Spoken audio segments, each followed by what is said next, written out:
दोस्तों दोस्तों यहाँ पर हम लोग विस्थापन सदिश या डिस्प्लेसमेंट वेक्टर पर डिस्कशन करेंगे। डिस्प्लेसमेंट वेक्टर होता क्या है, अब इसे हम लोग जानते हैं। जब हम किन्हीं 2 पॉइंट्स के बीच की, किन्हीं 2 पोजीशन वेक्टर के बीच की जो पोजीशन होती है, जो स्थिति होती है, उसी को हम लोग क्या बोलते हैं, डिस्प्लेसमेंट वेक्टर या विस्थापन सदिश कहते हैं। अब जो पोजीशन वेक्टर होते हैं, जो 2 पोजीशन वेक्टर आपका 2 पोजीशन वेक्टर होंगे, हम उसी से ही रिप्रेजेंट कर सकते हैं।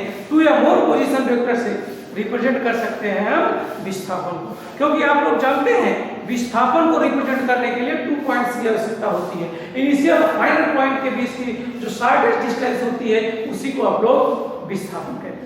तो यहाँ पर भी आपको ठीक उसी प्रकार से इनिशियल और फाइनल 2 पॉइंट चाहिए, मतलब 2 पोजीशन वेक्टर चाहिए आपको। जब तक 2 पोजीशन वेक्टर नहीं होंगे, तब तक आप डिस्प्लेसमेंट वेक्टर को रिप्रेजेंट नहीं कर सकते हैं। ये आप लोगों के ब्रेन में अच्छे से होना चाहिए। क्यों? क्योंकि यहाँ पर डिस्प्लेसमेंट वेक्टर नाम दे रहे हैं, आपका विस्थापन वेक्टर नाम दे रहे हैं, जिसके लिए पोजीशन वेक्टर और वेक्टर सदिश की आवश्यकता होगी। क्यों आवश्यकता होगी? क्योंकि हम हमेशा जो है स्थित सदिश के जरिए, या आप ये कह लीजिए कि हम जब भी विस्थापन को दिखाते हैं, उसके लिए इनिशियल और फाइनल पॉइंट होते हैं, तभी हम जो है विस्थापन सदिश को या पोजीशन आपका डिस्प्लेसमेंट वेक्टर को या विस्थापन सदिश को रिप्रेजेंट करते हैं। लेकिन आपको हमेशा ये ध्यान रहे कि ठीक उसी प्रकार से अगर आपको विस्थापन वेक्टर या आपका डिस्प्लेसमेंट वेक्टर को रिप्रेजेंट करना है, तो आपको 2 पोजीशन वेक्टर की आवश्यकता होगी, जैसे हमें विस्थापन या डिस्प्लेसमेंट रिप्रेजेंट करने के लिए इनिशियल और फाइनल पॉइंट की आवश्यकता होती है।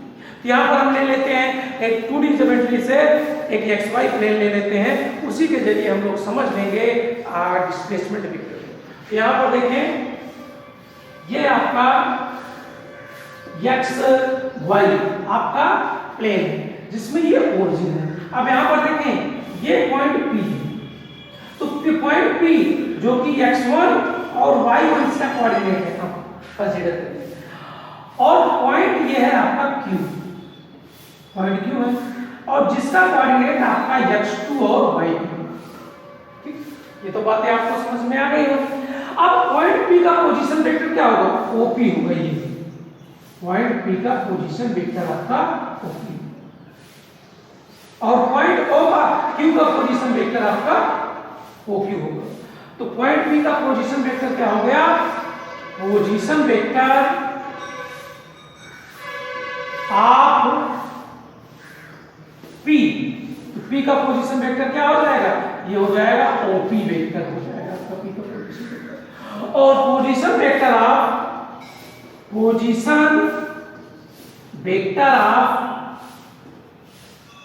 Q, तो Q का पोजीशन वेक्टर आपका क्या आ जाएगा?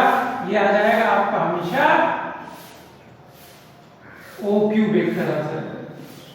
अब आपको डिस्प्लेसमेंट वेक्टर निकालना है यहाँ पर, तो यहाँ पर जो डिस्प्लेसमेंट वेक्टर आएगा वो आपका PQ है।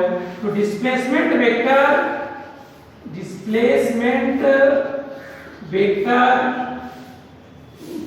PQ वेक्टर बराबर क्या आएगा आपका यहाँ पर? PQ वेक्टर जब आएगा, इसको हम लिखेंगे क्या? OQ vector minus OP vector, ऐसा हम लोग रिप्रेजेंट करते हैं। इसका मतलब OQ माइनस OP है, ये आपका जो है पोजीशन वेक्टर को रिप्रेजेंट करता है। तो आपका ये क्या है? ये PQ आपका यहाँ पर क्या है? आपका PQ जो है डिस्प्लेसमेंट वेक्टर है। डिस्प्लेसमेंट वेक्टर कैसे मिला है? हमने जो है OQ वेक्टर से OP वेक्टर को माइनस किया है। यहाँ पर देखें, आपका displacement vector PQ vector equal OQ vector minus OP vector. क्यों? क्योंकि OQ वेक्टर से हमने या आपने OP वेक्टर को माइनस किया है। ध्यान रहे, अगर आपका एरो, ये एरो रिप्रेजेंट करता है आपकी डायरेक्शन क्या है PQ वेक्टर की, तो PQ वेक्टर की डायरेक्शन इस तरफ, इधर है PQ वेक्टर की डायरेक्शन, ये आपके PQ वेक्टर की डायरेक्शन है।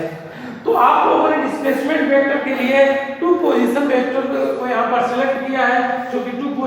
वेक्टर या टू स्थित सदिश आपके OQ वेक्टर और OP वेक्टर। अब उसके बाद डिस्प्लेसमेंट चाहिए यहाँ पर डिस्प्लेसमेंट वेक्टर।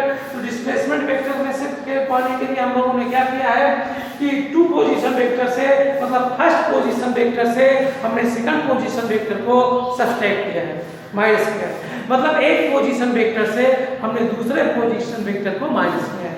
तो यहाँ पर देख क्या रहे हैं OQ पोजीशन वेक्टर से OQ पोजीशन वेक्टर ये है और को हमने सब्ट्रैक्ट किया है OP पोजीशन वेक्टर को। मतलब OQ पोजीशन वेक्टर से OP पोजीशन वेक्टर को सब्ट्रैक्ट किया है, हमें PQ डिस्प्लेसमेंट वेक्टर मिला है। हमें डिस्प्लेसमेंट वेक्टर यहाँ पर PQ मिला है। कब मिला है डिस्प्लेसमेंट PQ वेक्टर? जब OQ वेक्टर से हम सब्ट्रैक्ट कर रहे हैं OP वेक्टर को, तो हमें पोजीशन वेक्टर यहाँ पर डिस्प्लेसमेंट वेक्टर यहाँ पर मिल रहा है PQ वेक्टर। अब PQ वेक्टर आपको कब मिला? जब हमने OQ वेक्टर से सब्ट्रैक्ट किया है OP वेक्टर को। ये हमेशा आपको ध्यान रहना चाहिए। तो आप लोगों को बिल्कुल अच्छी तरीके से समझ में आ गया कि इस डिस्प्लेसमेंट वेक्टर को रिप्रेजेंट करने के लिए हमें किसकी रिक्वायरमेंट होगी? टू पोजीशन वेक्टर की रिक्वायरमेंट होगी। क्यों? क्योंकि डिस्प्लेसमेंट वेक्टर रिप्रेजेंट करने के लिए आपको टू पोजीशन वेक्टर की रिक्वायरमेंट होती है। क्यों रिक्वायरमेंट होती है? क्योंकि हम जब डिस्प्लेसमेंट को रिप्रेजेंट करते हैं तो डिस्प्लेसमेंट को रिप्रेजेंट करने के लिए हमें आवश्यकता होती है टू फाइनल टू पॉइंट्स की, जिसमें कि एक इनिशियल पॉइंट होता है और सेकंड फाइनल पॉइंट होता है। ठीक उसी प्रकार से अगर हमें डिस्प्लेसमेंट वेक्टर को रिप्रेजेंट करना है तो एक हमें टू पोजीशन वेक्टर की रिक्वायरमेंट होगी। और हम करते क्या है वहां से टू पोजीशन वेक्टर्स में से, जैसे आप देख रहे हैं को डिस्प्लेसमेंट वेक्टर P2 मिला है, तो हमने यहाँ पर OQ पोजीशन वेक्टर से OP पोजीशन वेक्टर को सब्ट्रैक्ट किया है। मतलब यहाँ पर OQ आपको पोजीशन वेक्टर है और यहाँ से हमने सब्ट्रैक्ट किया है OP वेक्टर को सब्ट्रैक्ट किया है, हमें PQ वेक्टर मिला है। इस वीडियो में आप लोगों को अच्छी तरीके से डिस्प्लेसमेंट वेक्टर या डिस्प्लेसमेंट वेक्टर या आपको विस्थापन सदिश समझ